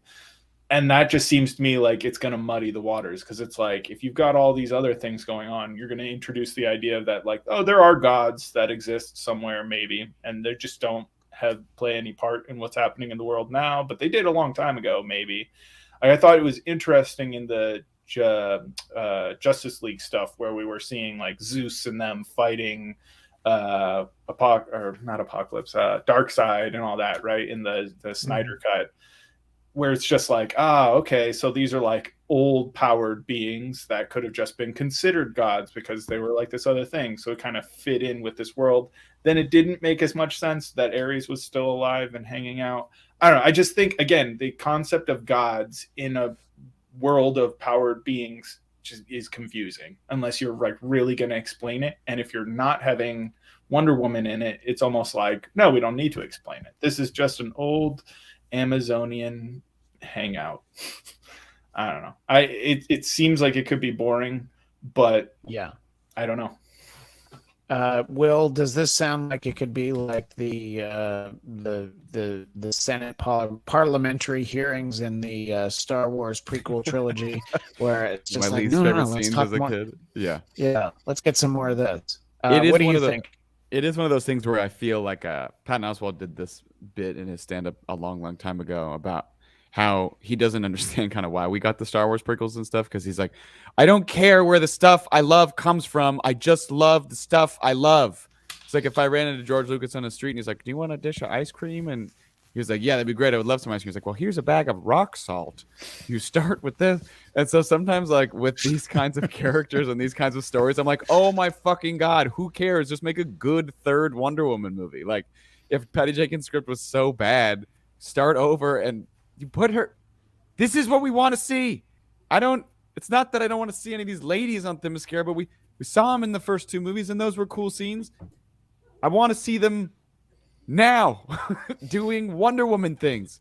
You put Donna Troy in there, put Cassie in there, put all these other like cool characters in the present that we could do. I don't care where the stuff I love comes from. I just love the stuff I love. Yeah, I don't disagree with everything you said.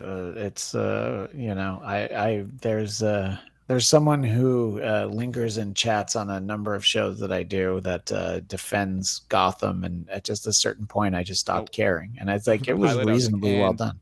Batman Begins, go. And Yeah. Batman Right. Begins, go. Right. Right, but Batman Begins. Oh fuck! And it went on for like 8 years, and then he was like the shittiest looking. But when they cut away and they kind of show him in that shot, I was like, "Oh my god, you guys should all jump off a bridge for this! What the fuck? Apparently, they Haven't were you ever told- seen what Batman should look like? What like, is this?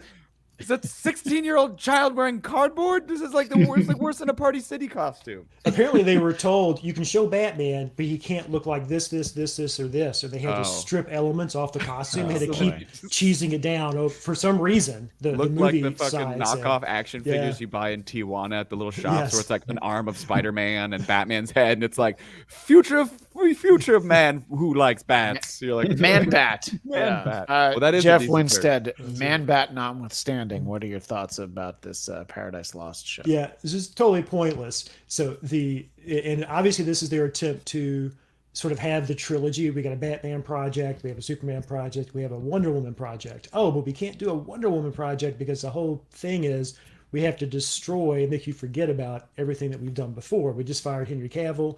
We're going to fire Gal Gadot, but we can't tell you that because she's too beloved.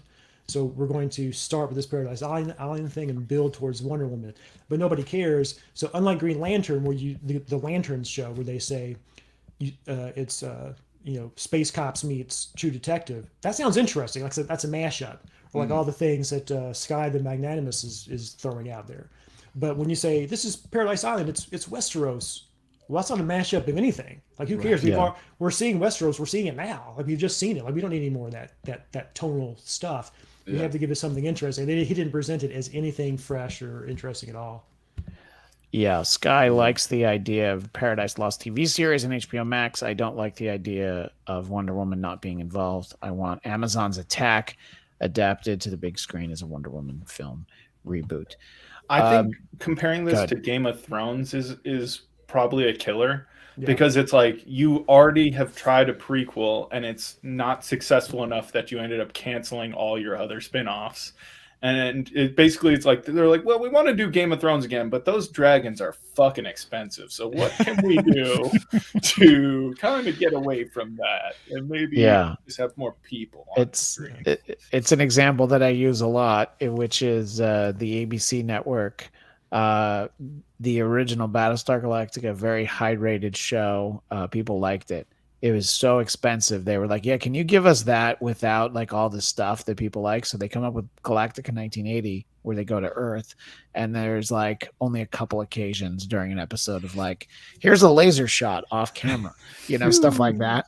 Yeah. It's like sometimes if you're going to tell a story, you have to tell it in a big screen way. Wait, so is House of the Dragon have less dragons in it than Game of Thrones do? No, it has a shitload of dragons, and that's probably why it was so expensive. And probably Okay. why it There's too became, many like- dragons. I was like, it's weird. It's called They House did- of the Dragon. Oh, no, there's Dominic- a ton of dragons, tons of them.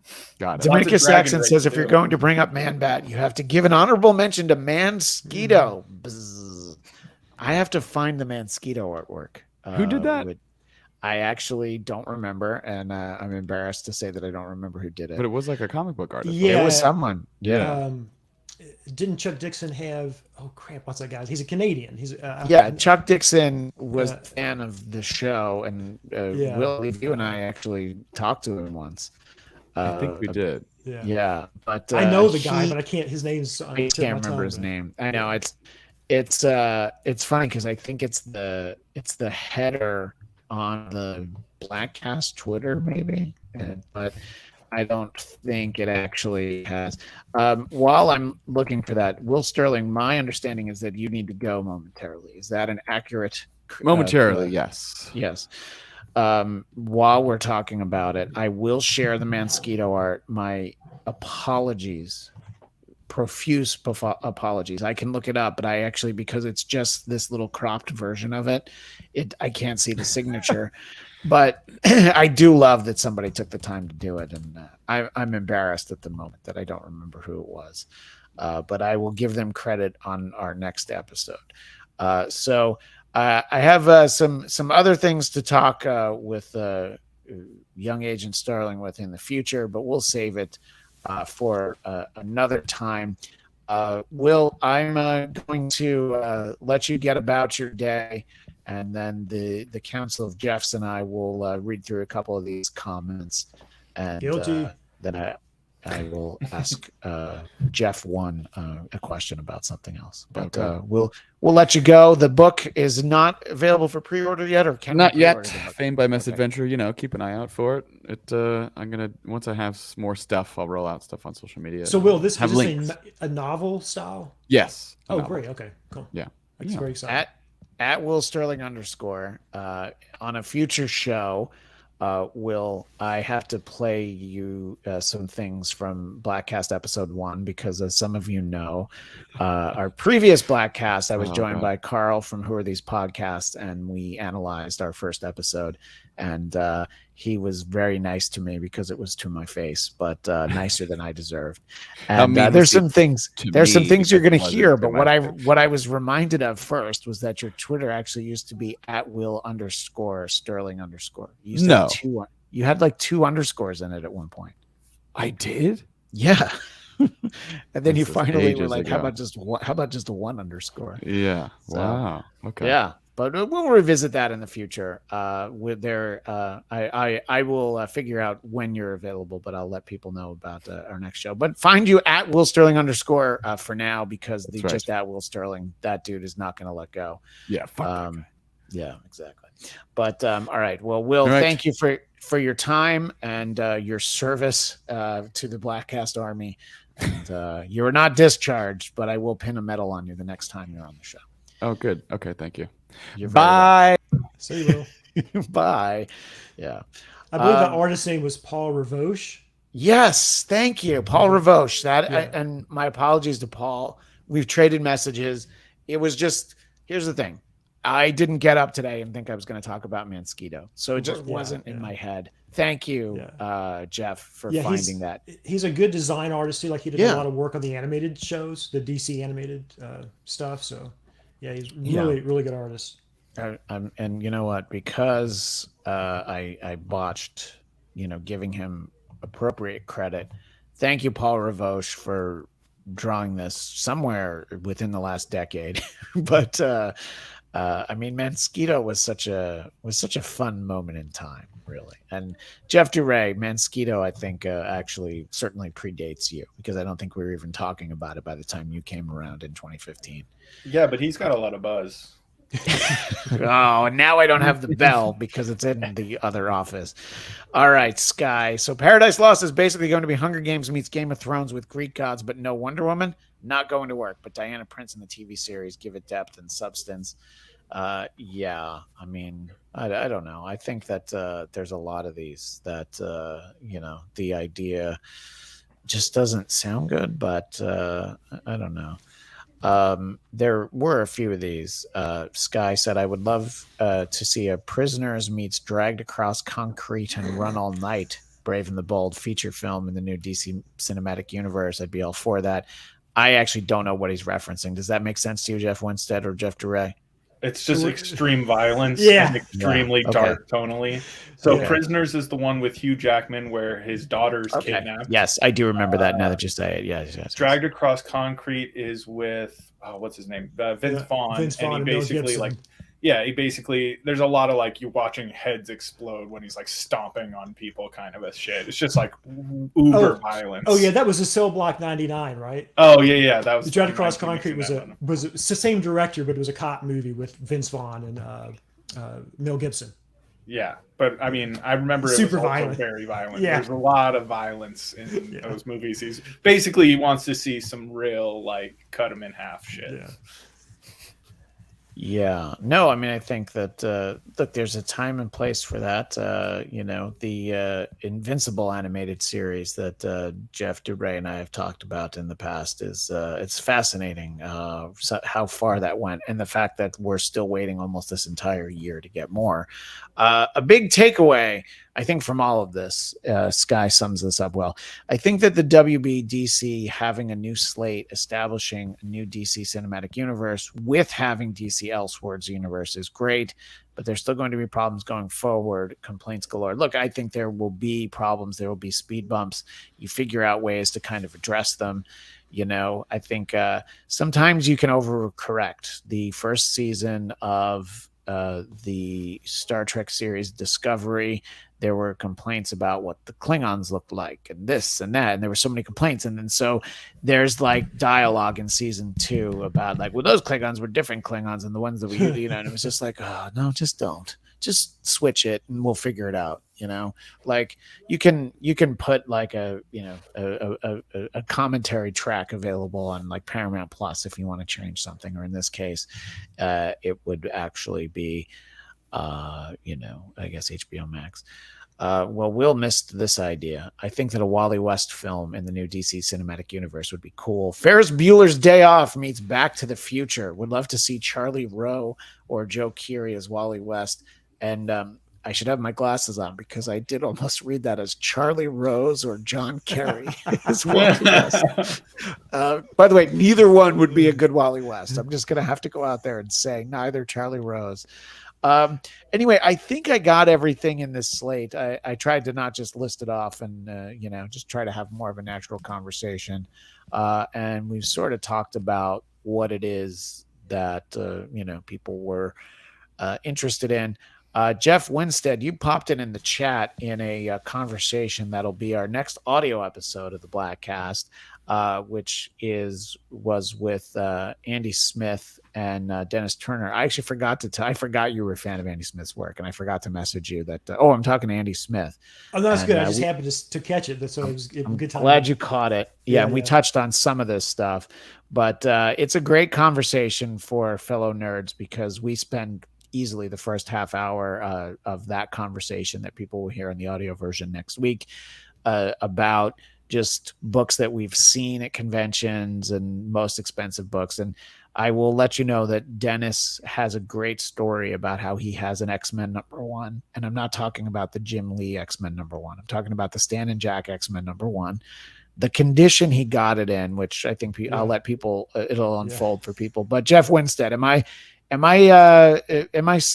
giving too much credit to this story, or was it actually pretty impressive to hear? No, it's a really good. If you're into this stuff, if this is your level of nerdom, then this is If you were bored to tears on this conversation that we just had, you're really not gonna enjoy that one.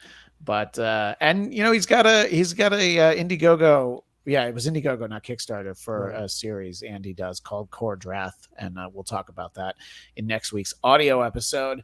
So I was like getting to see that sort of a thing. Also, letting people know that in 2 weeks on the Bladtcast, we'll be joined by our friend Zia Anderson. If you want to catch that episode live, that'll be Thursday, February 9th, 11 a.m. Pacific, 2 p.m. Eastern.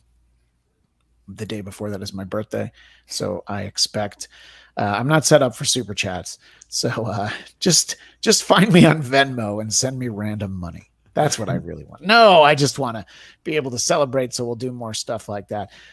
Jeff Winstead, I'm going to let you go and give Jeff DeRay a talking to. No, I want to talk to you about something that neither Winstead nor Will would have any interest in having a conversation about. But Last Battle of the Revolution is available on Amazon.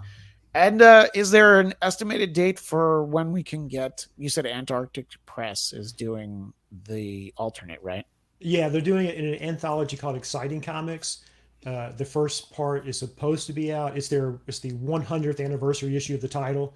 So it's supposed to be out March 1st is what they're saying now, but there have been what they call supply chain issues that has delayed it a couple of times already. So we'll see if that happens, but in the next month and a half or so. Okay, I'd say. great. Well, we'll make sure to find an excuse to have you back so we can talk about that once it's available. And yeah, the supply chain issues, it's easy to just kind of throw your hands up in the air. But the thing that it sounds like it's the hardest with is vinyl. I know Jeff DeRay is a aficionado of vinyl. A lot of albums will come out. Like, yes, you can get it on streaming now. If you want the CD, you can get it. The vinyl will be available in 7 months. Wow. Because there's only a few plants where they make vinyl the right way, I guess. And Interesting. Yeah. So if Jeff, if you did your audiobook for Battle of the Revolution and you want to release it on vinyl, it's going to be a while before it comes out. I have to keep that in mind. At Jeff Winstead on Twitter, correct? That's right. That's correct. And Instagram. And people can even find you on Facebook if they want to. Because that's right. Remember, that's how we started talking. It was about Crisis on Infinite Earths versus Secret Wars, a conversation we still haven't had on the show. That's right. We'll get touched to it. on it once. It'll be worth all the build up. Yeah. Well, Jeff Winstead, thank you as always. Always appreciate having you on the show. Dominicus Saxon said that the next episode, 2 episodes from now, is a must miss. Just kidding. Love Zia. There is someone in the chat who does not like Zia, but that's okay. He's not here today. Jeff Winstead, thank you so much for your time. We'll talk to you soon. Thanks. Good talking to you both. All right. So, Jeff DeRay, I wanted to talk to you about something that people talk a lot about in the neck of the woods that you live in, even though he hasn't lived there in a while. Tom fucking Brady. Tommy. And the reason why I want to talk about him is obviously, big part of New England sports. Obviously, if there were a Mount Rushmore built in the 21st century, he would be on it. But he retired last year from the Buccaneers, and then he came back and didn't have like the worst season, had some really bad games, got into the playoffs, had a bad playoff experience, and he's like, you know what, I'm done. What are your thoughts on him walking away from the NFL? Should he have done it last year? Should he have done it when he left the Patriots so you didn't have to see him win a Super Bowl for Tampa? Or what are your thoughts about Tom fucking Brady? Well, look, as a New England fan, where it's like really, I became originally my first like big falling in love with the Patriots was back in like 95, 96. We had a running back, Curtis Martin, who I loved. I thought he was so cool. Yeah. We traded him to the Jets and I was heartbroken. Oh, that's why I remember him. He was on the Jets. Yeah. Yeah.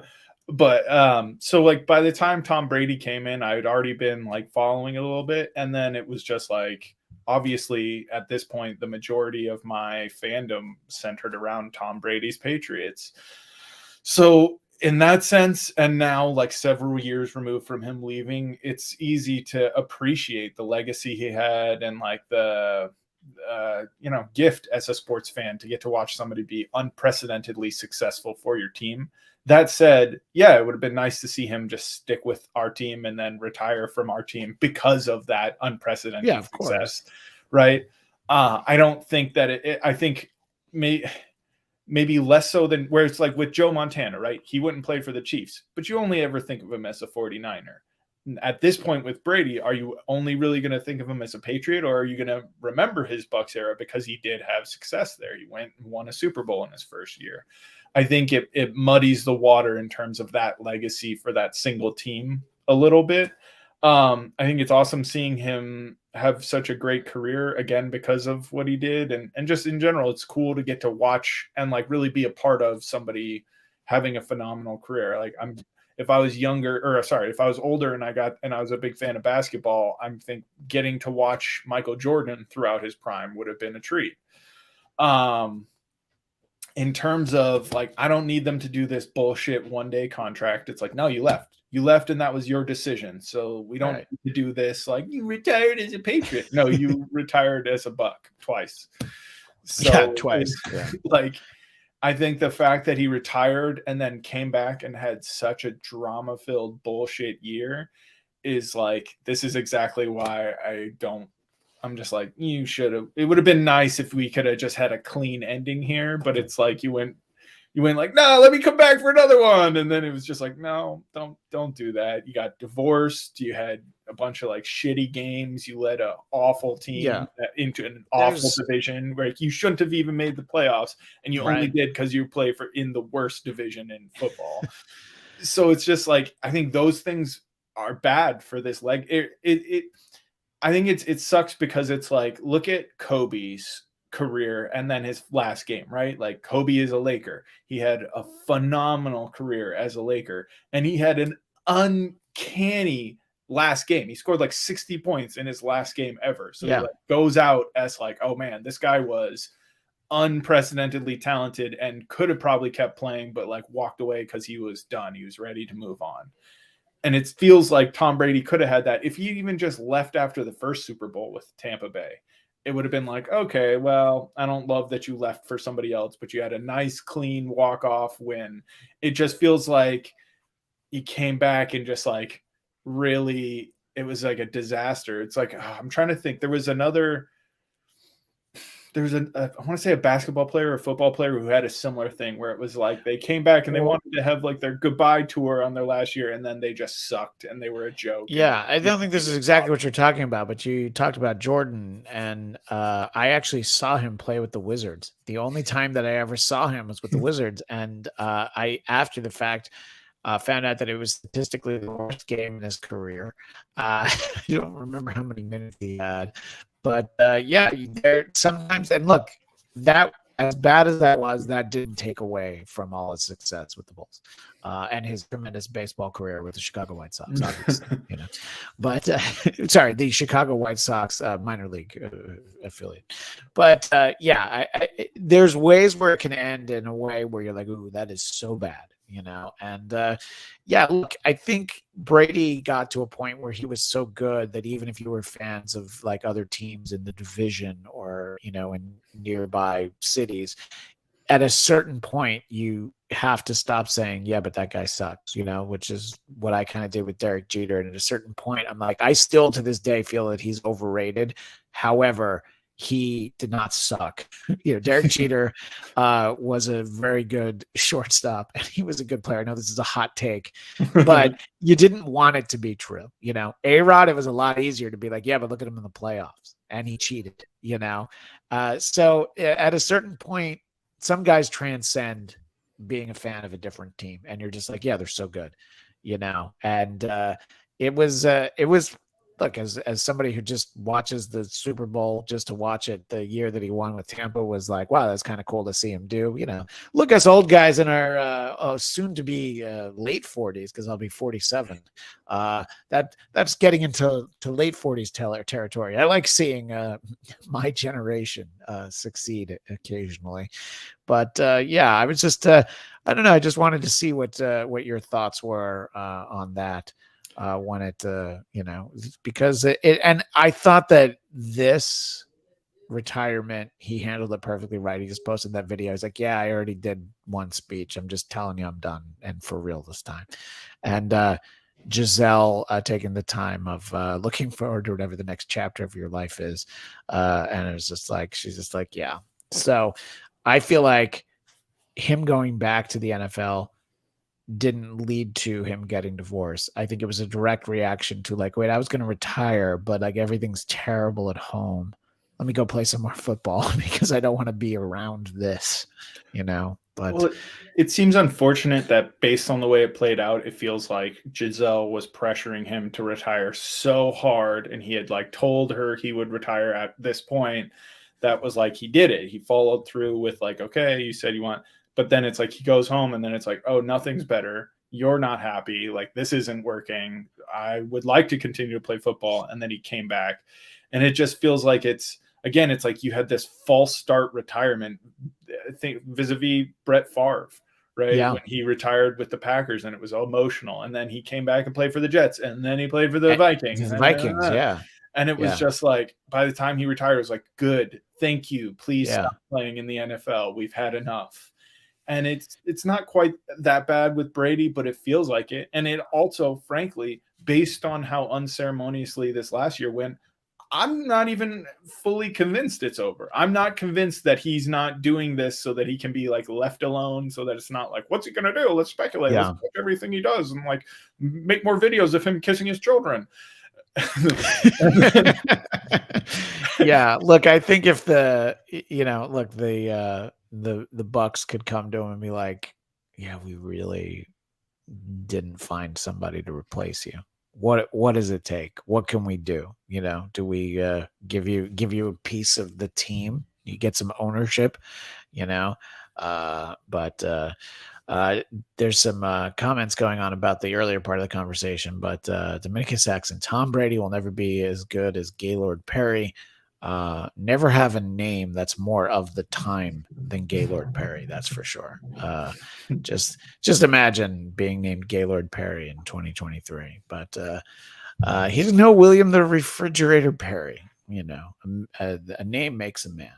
But your name being Jeff DeRay, I appreciate you being here, and this was why I saved this for the end, because Will and Jeff Winstead being so nice, and he's like thanking everybody in the chat. I appreciate that. Go to jeffwinstead.com.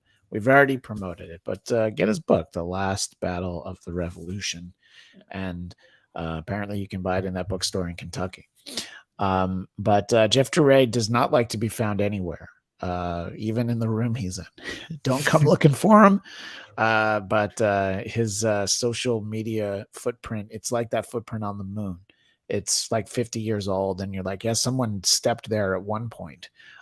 So, you can find things that maybe you said once upon a time, but I think it's better to just kind of, keep things, keep things close to home.